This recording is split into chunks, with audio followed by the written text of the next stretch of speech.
Our topic during this office hours is how to survive 2023 during a market meltdown. And I just ended talking with our founders here who are in this session about how 2023, your job is to just hang on and to survive. There's no such thing, get it out of your head, of thriving. It's surviving. So surviving is thriving actually in this market. So at this moment, we're dealing with multiple contagions, and we are dealing with recently what happened to Silicon Valley Bank, and now that's spreading into other banks. Um, the markets have halted trading. This is the last I heard. European Union there, and I just saw news that a U.S. drone got shot down, and there could be tons of black swan events that are happening right now as markets start to tighten up and they get tense, and the money is leaving the market.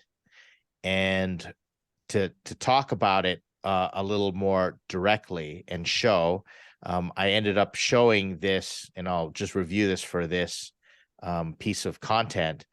I began showing the innovation diffusion curve. And why is this so important for what we are looking at in terms of where the markets are and what we need to do to survive? Well, up until roughly 2021, money was super cheap, and the money was flowing into this part of the innovation curve.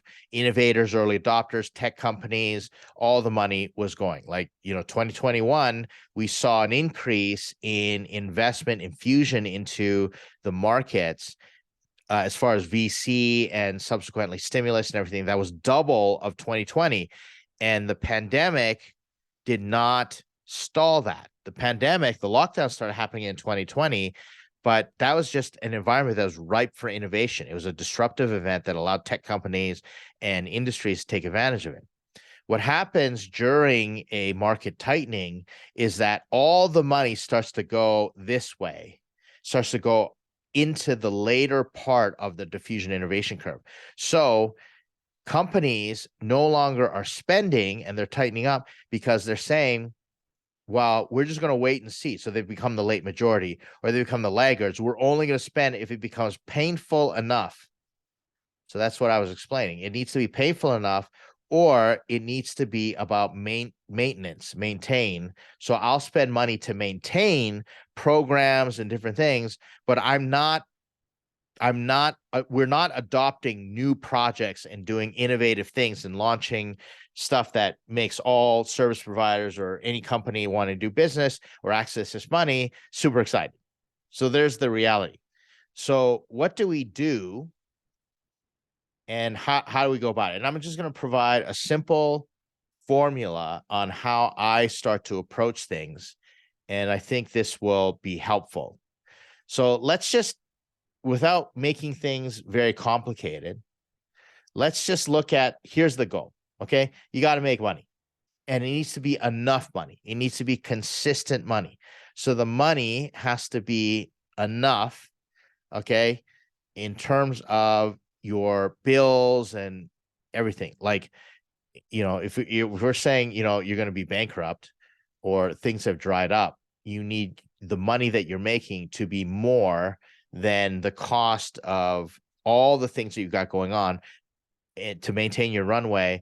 And if you don't meet them, you're going to be bankrupt. So how do we figure out? So here's the exercise that I have everybody do is really sit down and go, okay, the way to get there is that you want to find this Venn diagram. You want to find this sweet spot. Knowing the market, you want to find the sweet spot between pain and niche. And what do I mean by this? Wow. What happens is the pain is if companies don't do something, even in this market. If the company does not spend money on this, on their IT, on at least maintaining advertising, on, sales, they're going to be dead in the water. They're not going to navigate through this phase to begin with. So they're going to spend money to address their pain. And guess where that money can go? It can go to you. Now, if there are a limited supply of dollars and everybody's fighting for the same pool, well, how do they decide what is going to be the best use of those dollars? Gone are the days where it's just a generalist and I'm just going to throw money here and figure it out for me. They're going to become much pickier about their decisions, and therefore you have to niche. So you have to address the pain, but you have to do it in a niche fashion. Well, then how do we do this and move on from there? If you are trying to get clients, the only way to figure that out is the pain needs to be in terms of you have a combination of process plus personality, i.e. your brand. What is the reason that I'm using the word personality instead of brand? Because branding is expensive. And I just had this conversation with founders today. I found it today. They were asking me, well, Ed, should I hire this firm to do this job for me? And this is what they said. So I'm on their advisory board, and they asked me this question. And I said no, because they were going to have to pay something like $7,000 plus another 20% of whatever they spend, because this company was going to become their agency of record, all those things. And so I said no, because there are a lot of people out there that want extra work. There's probably someone who's laid off. They're on websites. We can find a contractor for you. What did we do? We asked ChatGPT, hey, what are the best websites and everything like that? And what advice would you have to find this particular set of skills? And came up, and ChatGPT surprised me, spat out this website that I'd never even heard of. And it was very specific and gave all the tools. And then we just did some search and all this stuff. And now the founder is doing a DIY version. They don't need an agency. They don't need to work with a company that's got a brand. Now, some will. Some will always go to the big brands and work with the agencies, but most are going to start thinking, am I paying for the brand or am I paying for the work? And all decisions are just, everything's up in the air. Like everything's up for grabs. But here's the best part. If you do this properly, what happens is you find that pain in your niche and you can grow. You've established yourself. And if you survive 2023, you'll start to see an uptick because everybody's going out of business. Everybody's, rethinking their buying decisions and all that stuff. And so they're trying out new ways to save money, going with freelancers or individuals. But then when the money starts to flow, they're going to be so indebted and so happy and excited for you. They're going to say, thank you so much of what's going on. That's the reason I use personality instead of brand. You have to become the biggest reason they want to buy from you. And therefore, you've got to work on yourself. You are your brand. You are your company. And right now, it's the stage where you go in a hand-to-hand combat mode and you sell direct.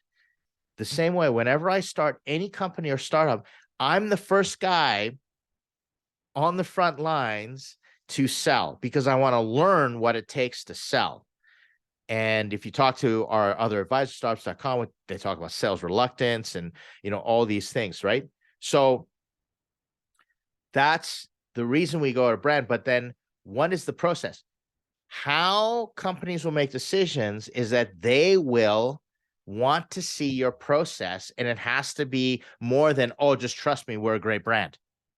This is the work that we do. No. They're going to say, how are you going to help us navigate this current condition? How are you going to address my needs? Give you another story. I taught a founder today, very serendipitous that we're talking about this. He was using an agency and being charged thousands of dollars. And I said, how about we break this down and do experiments $100 at a time? And he said, this agency is not going to get out of bed for experiments at $100 a time. They're not interested. I said, yeah, my advice to you is stop using the agency because you're paying for all that overhead. So what you're going to do is you're going to go on these freelance boards like Upwork, and you're going to say, this is what I want to do. I want to spend $100 at a time on marketing or this operation.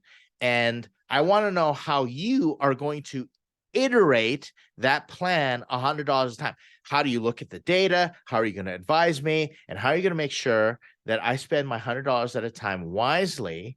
And what are your rates for me to give you that? And you're going to do some experiments. This is what I do.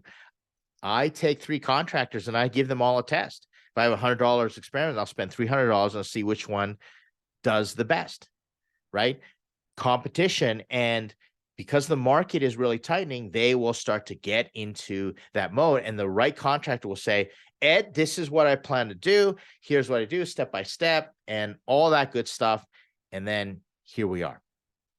So clients or users or customers, they need more information to feel confident in doing business with you.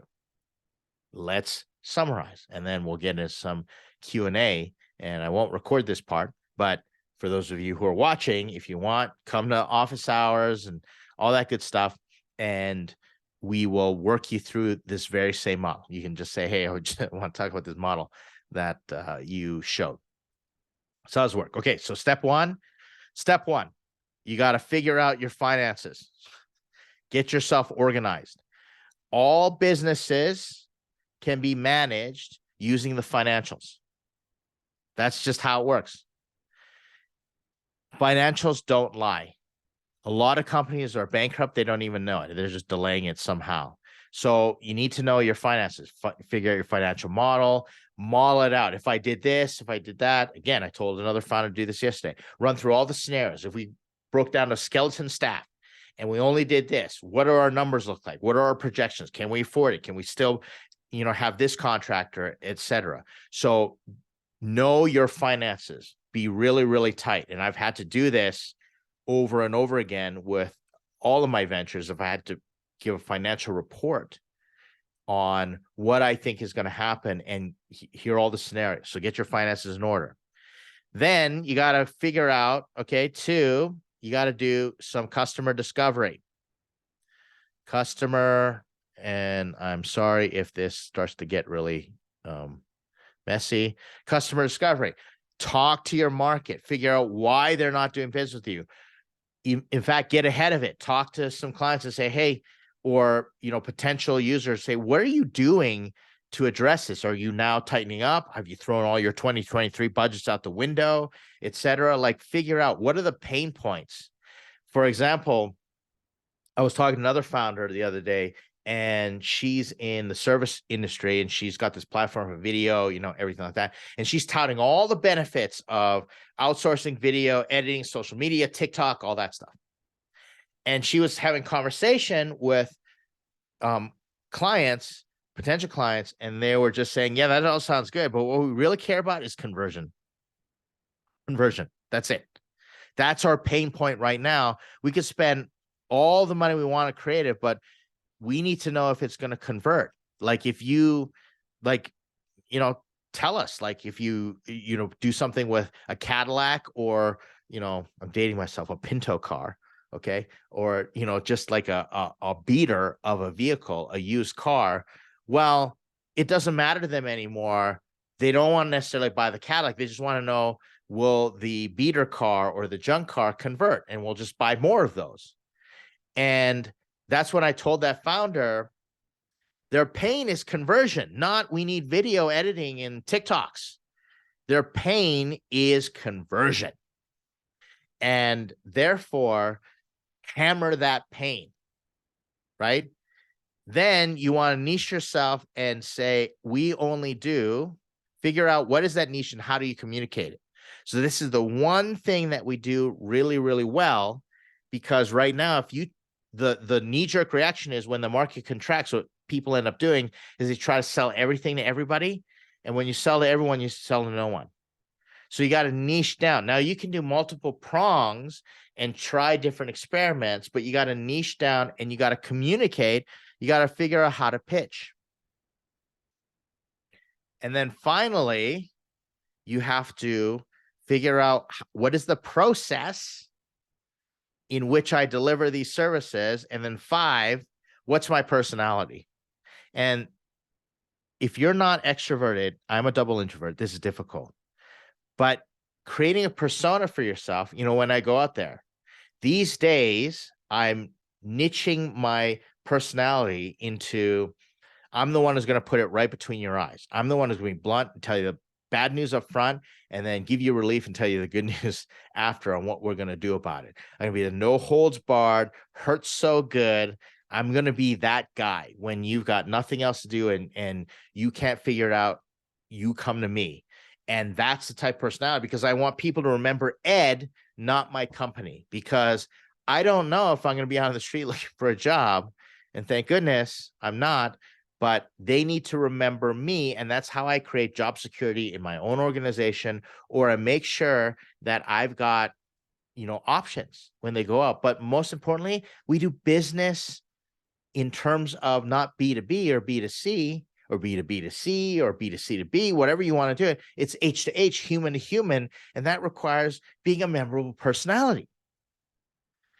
And therefore, entrepreneurs and founders are going to be challenged, providers, consultants, be challenged to hone themselves in their executive presence so that they can go in and pitch, and they've got the self-regulation, the emotional regulation to face what we just talked about in the beginning, these existential threats and what have you. You got to work on yourself so that when you go and someone's talking to you, they're saying, you know what, you are the person I was looking for that's going to help walk me through all this craziness that's going on in 2023.